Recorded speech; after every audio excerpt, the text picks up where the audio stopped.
Was one of the things that your father made decisions about with regard to your sports training the food that you would eat? Yes. I mean, it was always very important to him. Were you told what you could eat? Yes. Were you told when you could eat it?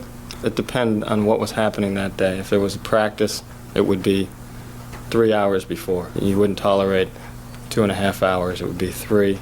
And then there would be certain foods involved. And if there wasn't a practice and I was just going to school, I would just know the things that I had to stay away from or I had to eat.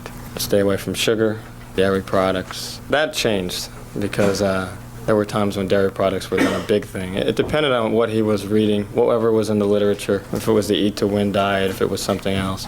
Usually he had books that would list what you had for breakfast, lunch, and dinner, and then like strategies for how early.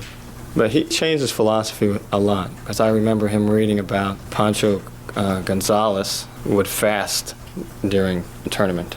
And so I did that for a period of time where I would just not eat for 12 hours at a time, have a small meal, not eat all day again. That wasn't working very well, so we switched.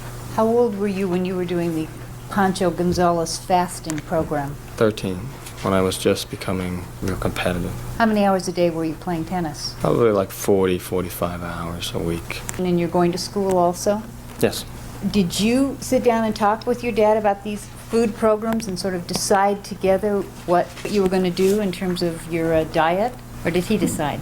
I could pick out foods from the different categories. You said he wanted you to stay away from sugar, from junk food. If you violated that rule, would he enforce the rules? Well, sometimes I violated the rule, yeah, and he would enforce the rules. Was there a situation where you bought some food during the time you were playing soccer that you weren't supposed to buy?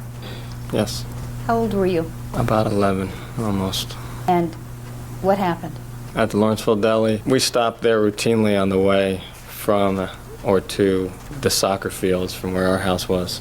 And my dad would be buying the things he felt he wanted for me, and the guy behind the counter was very friendly. They'd had the place forever, and he knew me every time I came in. And basically, he sneaked me in a bag some pastries and cookies and stuff. He just sort of put it in with everything else my dad was buying, and I took it out when my dad wasn't looking.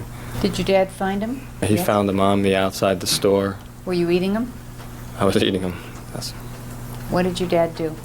He just grabbed them out of my hand, and he just grabbed me by the neck. He just punched me in the stomach. Did he say anything?